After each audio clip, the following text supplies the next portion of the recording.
সেই প্রতিকথাগুলো যেন আমাদের যারা নবীন আমরা তাদের কাছে পৌঁছে দেওয়ার দায়িত্বটা দেওয়ার জন্য এই জাসাসের সৃষ্টি করা হয়েছে।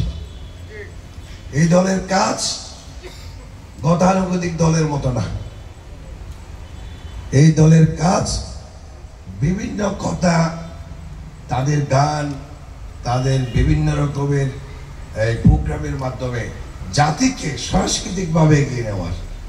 সেই জন্য নতুন দল হিসাবে যেহেতু উকিয়াতে এখনো বেশি তারা কিছু করতে পারে নাই,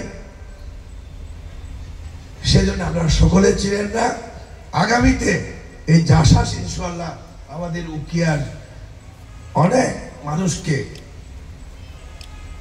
এই উকিয়ার যে পিছিয়ে পড়া সংস্কৃতি, সে সাংস্কৃতিক মঞ্চে এগিয়ে নিয়ে যাওয়ার দায়িত্ব নেবে, সেটা আমি আজকে এই প্রতিষ্ঠা বার্ষিকীতে বিশ্বাস করছি। আপনারা জানেন এই বিএনপি কেন প্রতিষ্ঠা হয়েছিল।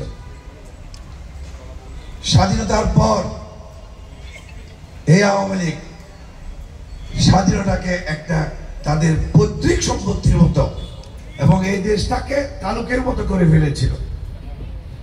রক্ষী বাহিনী সৃষ্টি করে, ব্যক্তিগত বাহিনী করে এদেশের মানুষকে তারা তাদের পক্ষে যারা ছিল না তাদেরকে হত্যা করেছিল। 1975 সালের সেই নিষ্ঠুর পরিণতির ফল প্রকাশ হয়েছিল এই রক্ষী বাহিনী এবং আওয়ামী লীগের অত্যাচারের কারণে। তারপর কি হলো? শেখ মুজিবের মরার পর বাংলাদেশে অনেক রাজনৈতিক চড়াই উতরার পর শহীদ জিয়া, প্রেসিডেন্ট জিয়া রহমানের হাতের মাধ্যমে বাংলাদেশ আবার ওই হিন্দুস্তান মুক্ত হলো, গঠিত হলো জাগ দল, পরবর্তীতে বিএনপি। সেই বিএনপির আমরা গর্বিত সদস্য আজকে কেন উপস্থিত আছি প্রিয় ভাই। এই বিএনপি স্বাধীনতা সার্বভৌমত্ব রক্ষার বিএনপি।